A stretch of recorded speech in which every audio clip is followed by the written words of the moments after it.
ನನ್ನ ಎಲ್ಲ ಫ್ಯೂಚರ್ ಸೋಲ್ಜರ್ಸ್ಗೆ ಜೈ Hind. Agniveer CBT exam ಈಗಾಗಲೇ ಮುಗಿದಿದೆ. ಹಾಗಾಗಿ ಎಲ್ಲ ಅಭ್ಯರ್ಥಿಗಳಿಗೂ ಒಂದೇ ಪ್ರಶ್ನೆ ಏನಂದ್ರೆ, ರಿಸಲ್ಟ್ ಯಾವಾಗ, ಎಕ್ಸ್ಪೆಕ್ಟೆಡ್ ಕಟ್ ಆಫ್ ಏನಿರ್ಬೋದು, ಈ ಸತಿ ಕಟ್ ಆಫ್ ಕ್ಲಿಯರ್ ಆಗುತ್ತಾ, ನಮ್ದು ಎಕ್ಸಾಮ್ ಪಾಸ್ ಆಗುತ್ತಾ ಅಂತ ಎಲ್ಲರಿಗೂ ಪ್ರಶ್ನೆ ಇದೆ. ಈ ವಿಡಿಯೋದಲ್ಲಿ ರಿಸಲ್ಟ್ ಅಪ್ಡೇಟ್ ಹಾಗೂ ಎಲ್ಲಾ ಟ್ರೇಡ್ಗಳ ಎಕ್ಸ್ಪೆಕ್ಟೆಡ್ ಸೇಫ್ ಸ್ಕೋರ್ ಬಗ್ಗೆ ಸಿಂಪಲ್ ಆಗಿ ನೋಡೋಣ. ಬನ್ನಿ, ಯಾರು ಮಿಸ್ ಮಾಡಬೇಡಿ, ಸ್ಕಿಪ್ ಮಾಡಬೇಡಿ. ಫಸ್ಟ್ ರಿಸಲ್ಟ್ ಅಪ್ಡೇಟ್ ಬಗ್ಗೆ ನೋಡೋದಾದ್ರೆ, ಅಗ್ನಿವೀರ್ ಎಕ್ಸಾಮ್ ಈಗಾಗಲೇ ಕಂಪ್ಲೀಟ್ ಆಗಿದೆ.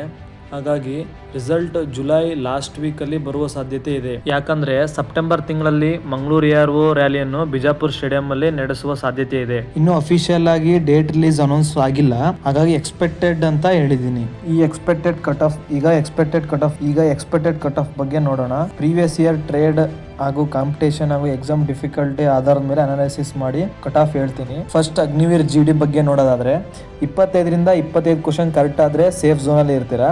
ನೀವು 20ರಿಂದ 25 ಕ್ವಶನ್ ನೀವು ಅಕ್ಯುರೇಟ್ ಆಗಿ ಹಾಕಿದ್ರಿ ಅಂದ್ರೆ ನೀವು ಫಿಸಿಕಲ್ ಪ್ರಾಕ್ಟೀಸ್ ಮಾಡಲೇಬೇಕು. ಯಾಕಂದ್ರೆ ರ್ಯಾಲಿ ಹತ್ರ ಬಂದಾಗ ರನ್ನಿಂಗ್ ಯಾವುದೇ ಕಾರಣಕ್ಕೂ ಪ್ರಾಕ್ಟೀಸ್ ಮಾಡೋಕ್ಕಾಗಲ್ಲ. ಯಾಕಂದರೆ ಅಗ್ನಿವೀರ್ GDಗೆ ಗ್ರೂಪ್ ವೈಸ್ ಇರುತ್ತೆ, first group, second group, third group. ನೀವು ಫಸ್ಟ್ ಗ್ರೂಪ್ ಹೊಡೆದ್ರೆ ಮಾತ್ರ ಸೆಲೆಕ್ಷನ್ ಆಗ್ತೀರಾ 25ರಿಂದ 20 ಕ್ವಶನ್ ಕರೆಕ್ಟ್ ಹಾಕಿದ್ರೆ. ಈಗ ಅಗ್ನಿವೀರ್ ಟೆಕ್ನಿಕಲ್ ಟ್ರೇಡ್ ಬಗ್ಗೆ ನೋಡೋದಾದರೆ, 25ರಿಂದ 30 ಕ್ವಶನ್ ಕರೆಕ್ಟ್ ಆದರೆ ಸಾಕು, ನೀವು ಸೇಫ್ ಝೋನಲ್ಲಿ ಇರ್ತೀರಾ.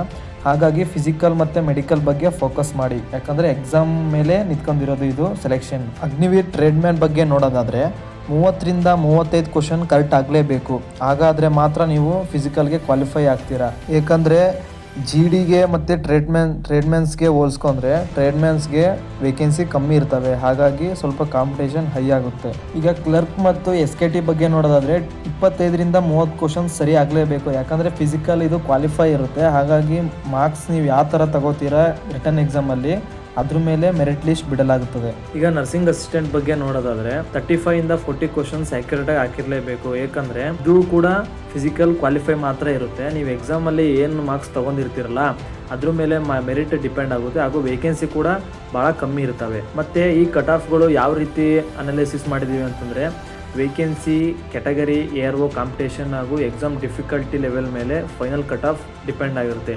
ಪ್ರತಿ ವರ್ಷ ಒಂದೇ ಥರ ಇರಲ್ಲ. ಯಾಕಂದರೆ ಈ ಸತಿ ವೇಕೆನ್ಸಿ ಕೂಡ ಜಾಸ್ತಿ ಇದೆ ಅಂತ ಹೇಳ್ತಿದ್ದಾರೆ. ನಿಮ್ಮ ಸ್ಕೋರ್ ಎಷ್ಟು ಅಂತ ಕಮೆಂಟಲ್ಲಿ ತಿಳಿಸಿ.